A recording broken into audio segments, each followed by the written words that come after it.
Welcome to All the F Words, a podcast where two writer friends, nearly 30 years apart, explore everything we give an F about.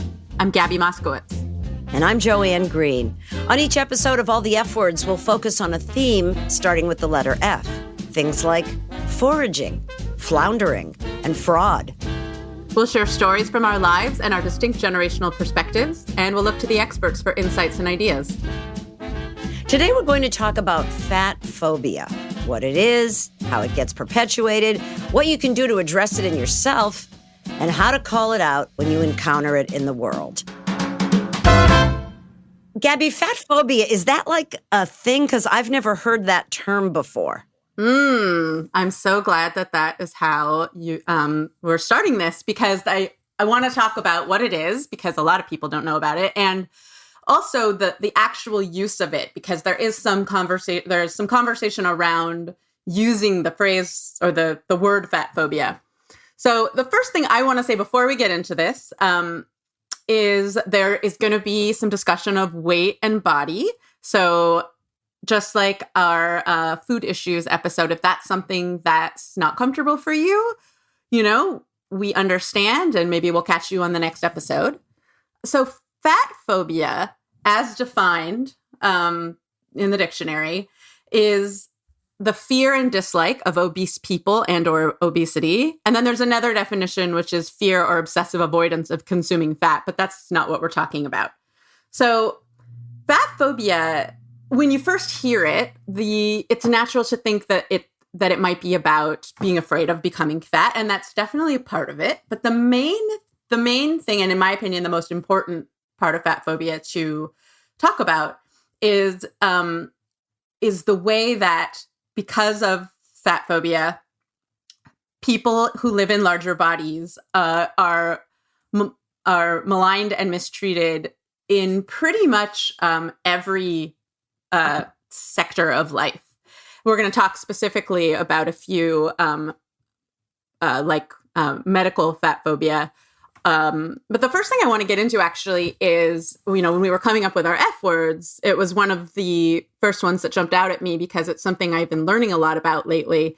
But it turns out that it's okay to use the word fatphobia, but there is some conversation about what else to say. And one of my favorite thinkers on this whole subject is Audrey Gordon. Let me just pause for 1 second. Yeah, Audrey Gordon. Let's maybe, Fred, if you could just cut that, because I wanted to make sure I wasn't saying her name wrong. But yeah, Audrey Gordon is a writer. She's known on Twitter and across social media as Your Fat Friend.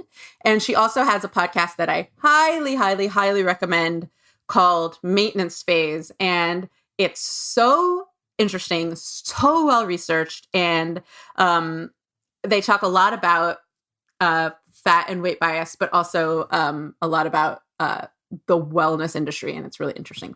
We'll get more into that, and we'll definitely put that in the show notes. Getting back to what we're talking about, another way that she recommends talking about saying fatphobia is saying weight bias, anti-fatness or anti-fat bias, because those phrases take the word phobia out of it. And one thing she talks about in a great piece that she wrote for Self magazine is about how when we input the word phobia, like in homophobia, it's almost like a bit of an excuse for the perpetrators of this behavior. It's almost like we're saying, well, it's okay because they're scared. And that may be a part of it. I can't help it, right? A phobia, if you are afraid of heights, that's really a thing. You could maybe get treated by a cognitive behavior therapist or something, but it's like a thing. This is different, and I think it's also different because first of all, because it results in hateful behavior, but also it's different because it is reinforced by society. And absolutely. I've got to believe it's worse now than it ever was in the past. Yes. Well, the main reason for that, I would say, would be the internet. There are Now it is so rampant. And I'll tell you so one of the first things I want to acknowledge before we get into this is that, Joanne, you and I both have thin privilege. And I personally have never been traditionally thin. And I would never identify that way. However, I've never been into a store where I haven't been able to find something that fits me. I've never been to a restaurant where there's a chair that I couldn't fit my body in. And, for the most part, I can't possibly relate to people who live in larger bodies and the way that they are treated in society. So I want to just, as we are going into this, I want to acknowledge that and also share that, we're both kind of new to this subject. And so I'm working very hard. And I think, together we're going to do our best to make sure that we're talking about it in a way that is sensitive to everyone. But it's kind of a new subject for me. And so I want to just sort of acknowledge those things before we get into it. And the place I want to start with society's rampant fat phobia, anti-fat bias, and it would be the BMI. So the BMI, in case you don't know, is basically an equation for figuring out what percentage of fatness one's body has, just how obese one's body is. And another thing I want to mention, body mass index, right? Body mass index, that's index. right. Exactly. Another thing I want to mention is that obese is also a word that I'm trying to move away from. It's considered by the fat community hurtful. And as I was starting to read about this, I was surprised that saying fat was okay, because for so long I thought that was like an epithet. But essentially the thinking is, if you think of fat as a descriptor, someone is fat, they have fat, etc., then that takes, and the only reason that it's considered a bad thing is if the person using the word or society in general is making it bad. So if we take the judgment out of the word fat and we just use it as a descriptor, for a lot of people, they're comfortable with that word. And so that was another thing that was surprising to me. So BMI is an equation essentially for determining how large or how much fat someone has, how much obesity one has. But like I said, we're going to try not to say obesity or obese. And it was introduced in the 19th century by a Belgian mathematician, and his name was Lambert Adolphe Jacques. I think it's pronounced Quetelet, Quetelet. So he was a mathematician. You won't be quizzed. That's good. I took Spanish in high school.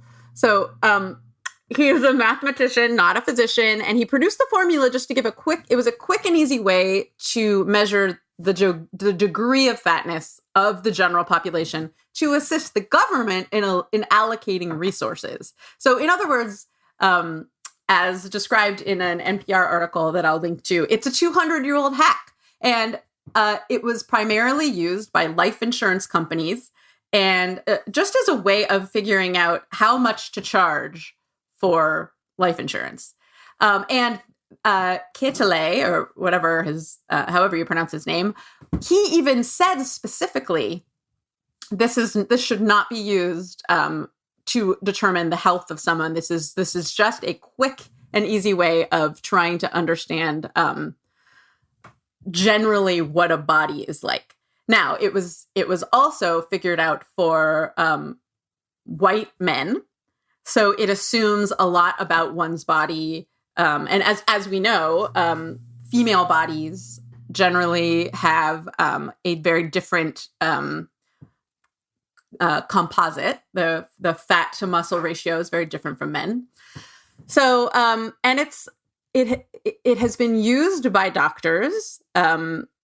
Certainly, I have had conversations about my BMI with doctors before, and even though it is generally considered in new research to be pretty nonsensical. So it doesn't take into consideration muscle. It doesn't take into consideration any of the actual indicators of fatness. And I'll get to in a little bit why those are not necessarily relevant in a lot of situations anyway. But it doesn't take into consideration waist size, which is a much better indicator of those things. And the logic doesn't really apply. So the way that it's described in this article is the CDC says on its website, the BMI is a reliable indicator of body fatness for people. But this is kind of an error of logic. So the way it's described in this article, they say, if I tell you that my birthday present is a bicycle, you can conclude that my present has wheels. That's correct. But it doesn't work the other way around. So if I tell you my birthday present has wheels, you can't conclude that I got a bicycle for my birthday, because there are lots of things that could have wheels. All that a BMI lets you know is how large someone is, but you have no idea about how that size is actually broken down. And it doesn't tell you anything about somebody's health.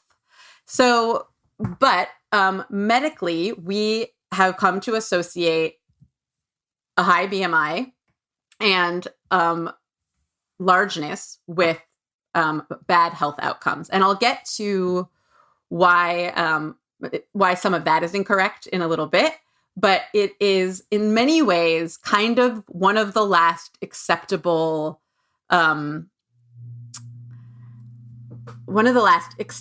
ways to judge people without knowing them or understanding them. So let's just back up for just a second, Gabby, and say the ideal weight for every person isn't something you can do on a chart, right? Because some of us, we used to call it bigger boned, right?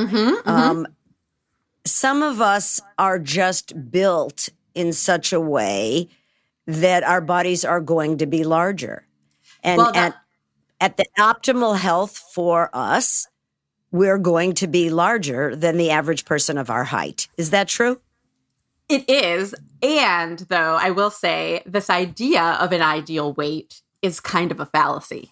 So, and that is something that really blew my mind. You know, I remember as a kid looking at the height and weight charts of, but that's about how children are growing. And there's still some question about, how accurate that is. But, overweight, underweight, those are words that imply a correct weight or a correct weight range. And increasingly, scientists who are actually interested in paying attention to this are finding that the primary indicator of physical health when it comes to what we often associate with fatness is actually physical activity. And it's very possible to be physically fit and physically active and be what would be considered overweight or in a BMI range that is, overweight or obese, as they say. So, and there have been several studies. There was a Dutch study. Let me find my notes real quick on this. There's a Dutch study in 2017 that looked at people over the age of 55 for 15 years and found that high BMIs, people with high BMIs who also had high levels of physical activity, showed no increased risk for heart disease compared to equally active people with quote unquote normal BMIs. And an analysis of about 22,000 Americans aged 30 to 64 in 2020 found that being physically active was associated with a larger reduction in a person's 10-year heart disease risk, rather than having a quote unquote normal BMI. And what's crazy is that doctors call this the obesity paradox. And so that tells you what that means by that. What they mean by that is that because it's so startling to see fat people not dying of heart disease simply because they're fat, it's just a paradox rather than actually investigate what that means. It's kind of been chalked up to this like, well, we don't understand, but it's just a scientific mystery.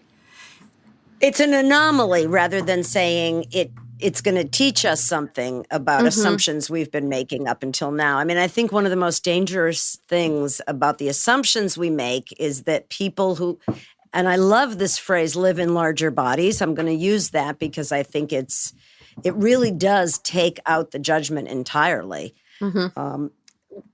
We falsely make assumptions that people are lazy, are, almost self-indulgent, that they're choosing this, or that they have some mental health problem that's causing this. There's a whole narrative that we apply to people who live in larger bodies. And then on top of that, and I'm guilty of this myself, we layer on a judgment about what they're wearing. And that why are they wearing, for instance, yoga pants when that's what's in style, right? And they have every right to wear what they're comfortable. Every person has every right to wear what he or she is comfortable in. And certainly for young people, they're always going to gravitate toward what's in right now. Yes. And I mean, that's not even to say the way that people who live in larger bodies don't have access to. It's getting better. I think a lot of brands are starting to realize that size inclusion is really important.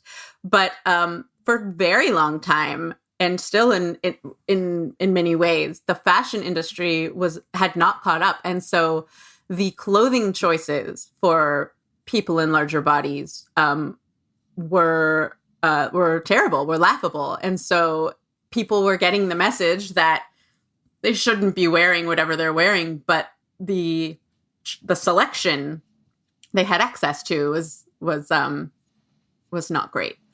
So, and as you referenced earlier, they couldn't even never mind having access to clothing. They didn't have access to a seat on the bus necessarily, or a seat on an airplane or at a restaurant.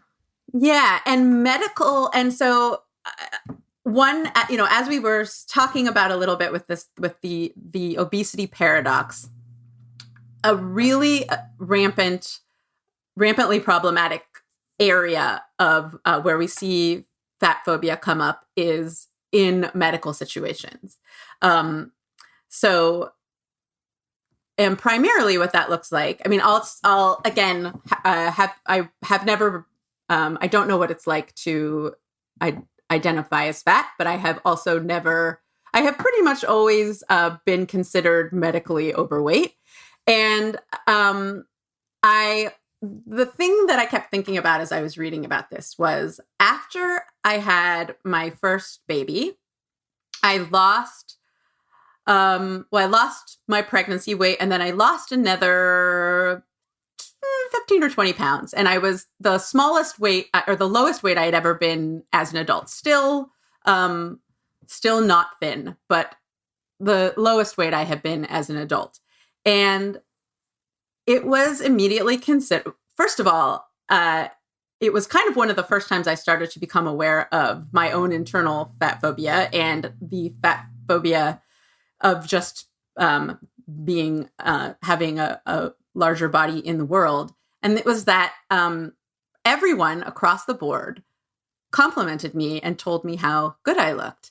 And my doctor, when I went to go see my doctors, it was nothing but positive. Nobody asked me what I was doing. Nobody asked me what I was eating, how I was exercising. Now, I wasn't doing anything extreme. I just sort of made some changes. Nursing kind of triggered it. It was really, there's not much to talk about there. But I was really surprised by it was so clear to me by the sort of global response that I got of how we consider fat bad, thin good. And it struck me that my doctors had all they knew. I remember my doctor saying to me, well, whatever you're doing, keep it up because it's working. Yeah. See, what's so interesting about that is referring back to last week's episode on food issues. The way it works is that it's good, good, good, good, good. And then all of a sudden it's bad. right? So if you kept losing weight, there would have been a point where your doctors and everyone else you ran into would have gone, "Are you okay?" As though their observation of this made it different.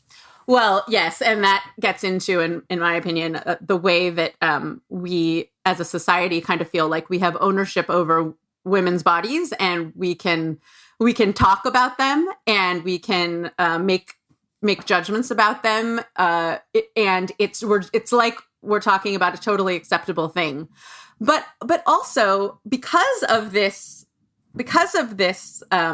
approach that so many doctors have, they miss the eating disorders and often trigger eating disorders in larger bodied people, because it's like there have been lots of doctors quoted as saying that they don't recognize anorexia in larger bodies because, like we were talking about last week, anorexia results in skinny people.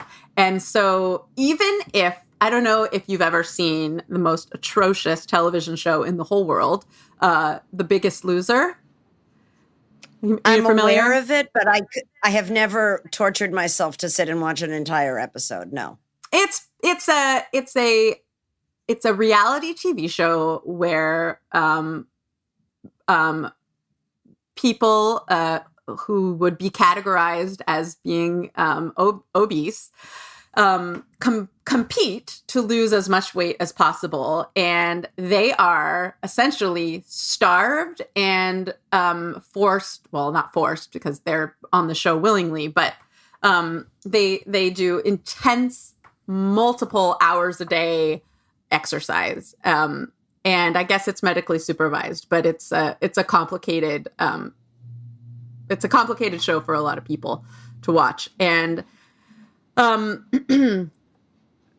the behaviors that the participants are participating in would be considered anorexia by, I think, a lot of the 1,000-calorie diets that they do are absolutely medically dangerous. But we don't, because of this obesity paradox issue, we think that whatever means someone needs to take to lose weight, if they are that heavy, is worth it. And so, right, because we say the medical risks of being obese, if you will, for the purposes of this conversation, are greater than. But it's really not necessarily true at all, because, starving yourself, and as you are consciously trying to alter your weight, be it up or down, you have to pay attention to balance. You have to pay attention to nutrients and the amount of water that you're drinking, that sort of thing. And so, yeah, what I want to talk about for a minute, Gabby, is the fatphobia that is just built into, and I'm going to speak for women because I know that I am one. I don't know if men have this in the same way. I think some men do, but I think most men probably don't. But I think a large number of women, and I would suspect non-binary people as well, are just afraid, flat out afraid of putting on weight. absolutely. And it's a perception.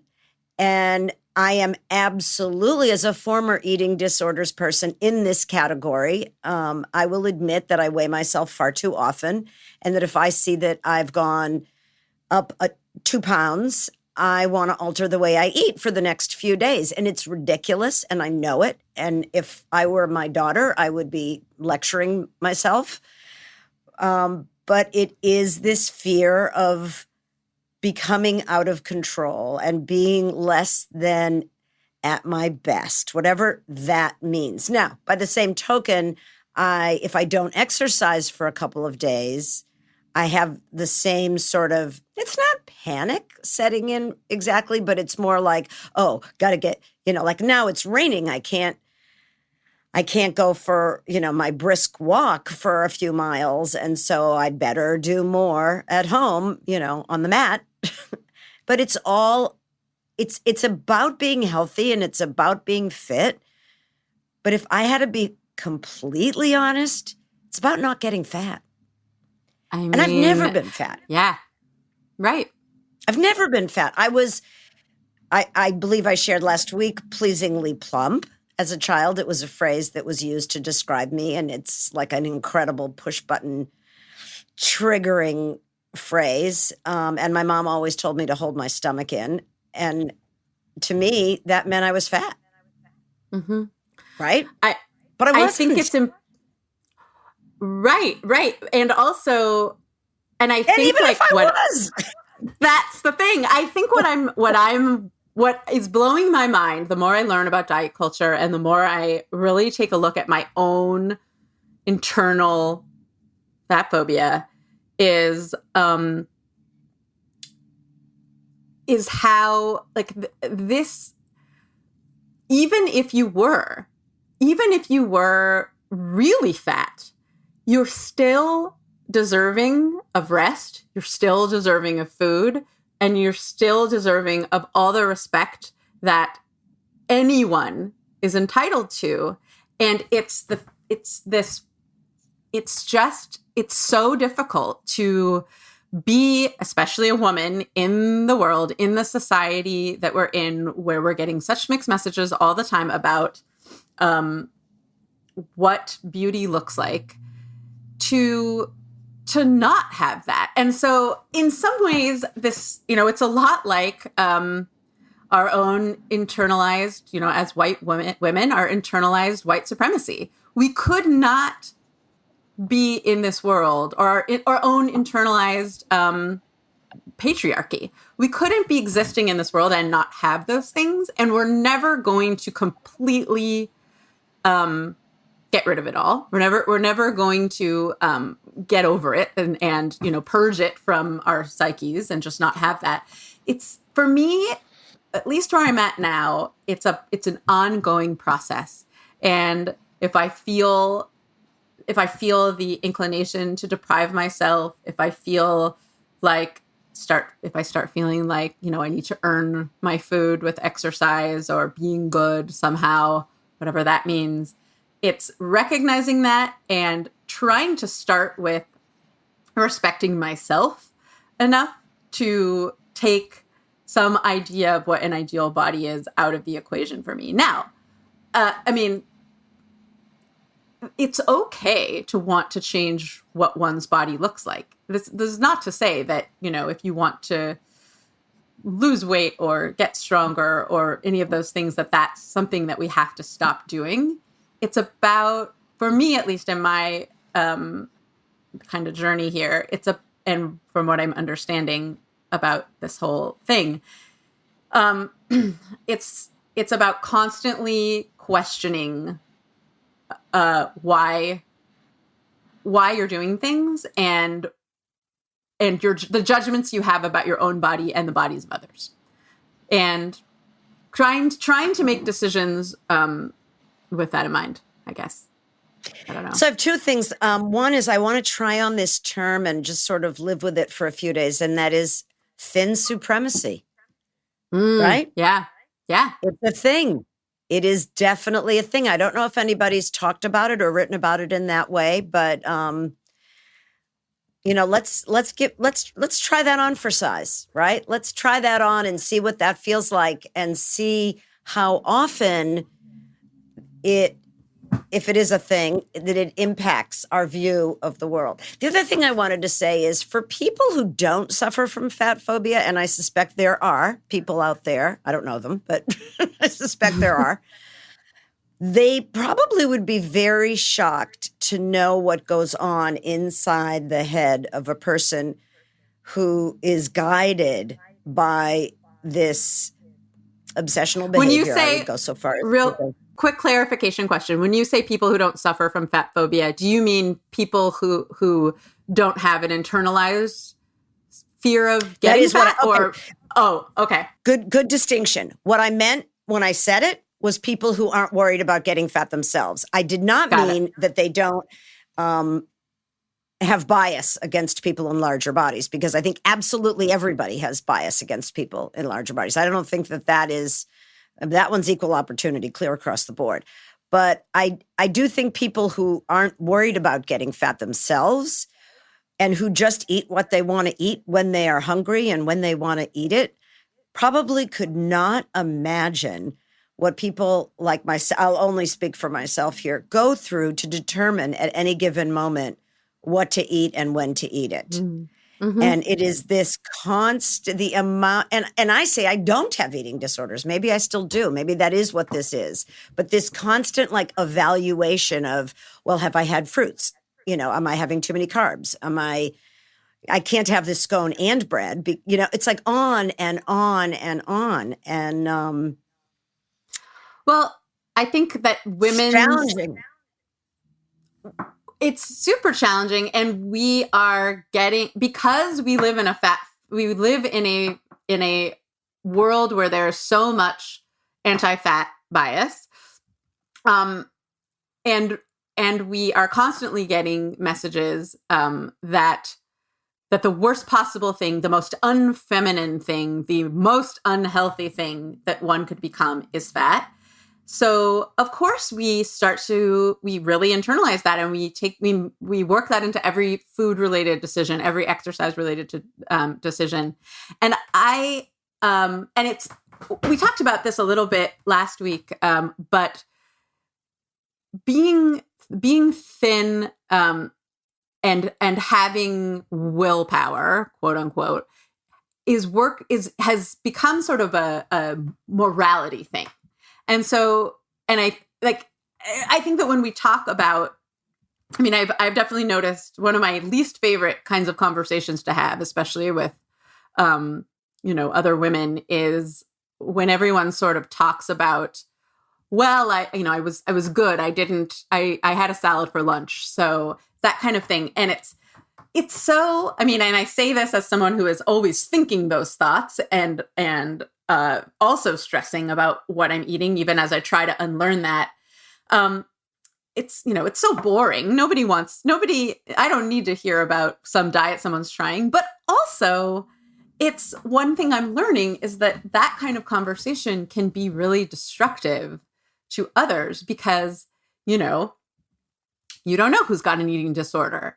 And, because we live in an anti-fat world, we don't assume someone has, like we were talking about before, an eating disorder unless they are really noticeably thin. And not that necessarily is an indicator either, but we like to make conclusions about other people's bodies. And we certainly don't know, when we are talking to a larger bodied person, what kind of eating disorder they may have. And also I think that one thing I've read a lot about is what it feels like to larger bodied people to hear someone, especially someone who's smaller than them, talk about how they feel fat, because fatness is not a feeling. Fatness is, if we're going to try to do this the right way, it's just a descriptor and it's neutral. But it takes on a negative connotation as soon as you start talking about how you feel bad because you feel fat, because you're equating that with feeling ugly, unattractive, etc. Gabby, can a thin person use the word fat? Is it okay for a thin person to objectively describe someone who's living in a very large body as fat, or is that presumptuous? I'm still kind of learning about that. I think that it is one of those words where the person you're talking to tends to, I think I would feel very uncomfortable calling someone fat if they hadn't used that word first. I don't think I would like to be called fat. It's not a word that I have a sense of ownership with. I think I'd like to develop more comfort with that word so that it doesn't feel triggering to me. But I think, to be honest, where I am right now, I wouldn't like that. I also think that it's just too loaded in our culture. The word is just too loaded. I think the main thing is, don't talk about someone's body unless they want to talk about it and they set those, they let you know what terminology they like. I think that that would be sort of step number one. But I also think it's reminding me of the phrase queer, right? Yeah. When the LGBTQI community reclaimed the word queer, and it took a little while for it to lose its negative connotation that it actually had. Right. At one time, decades ago. Absolutely. So I think it's like that the larger bodied community would have to take the lead, and that over a period of time, one would hope, the word fat would lose its inherent judgment. But we're not there No, yet. we're not. And also describing I think also the scenarios in which you would need to describe someone as queer or as fat to their face in a way that could make them feel one way or the other are pretty few and far between, and it's easy enough to just not do that, so and then the other thing I want to talk about is that anti-fat bias is a challenging, terrible thing across the board in a lot of ways, but it comes up as per usual. It is, things are much more difficult if you are a larger bodied person of color. And women of color in particular experience this kind of bias significantly more than white women. There is a book called Fearing the Black Body, The Racial Origins of Fatphobia, which brings up a really important thing about the BMI that I actually meant to talk about before, which is that it is because it is based on not just male bodies, but white bodies. It doesn't take into consideration the way that people of different races are sometimes tend to have their fat and muscle distributed. So it is actually in that way a tool of white supremacy. So there's a lot to understand there. There's a book called Fearing the Black Body, The Racial Origins of Fatphobia by Sabrina Strings that is really interesting and talks a lot about the ways that imagery of Black bodies has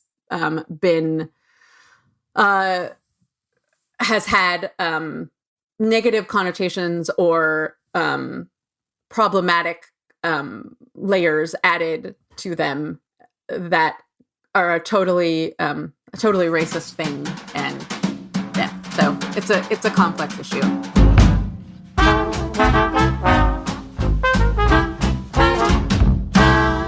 Each book, an article, and podcast that Gabby has referenced in the course of this show will be listed in the show notes so that you can follow and find the link. And we will attempt to do that for every episode of All the F Words. She's Gabby Moskowitz, and I'm Joanne Green, and we are so grateful that you are tuning in, and we hope that you follow us, which is the new way to say subscribe. And I just want to say on behalf of all the boomers, we hate it when these things change. It used to be that it had the little word follow and you could just go on the word follow, but now it's a plus.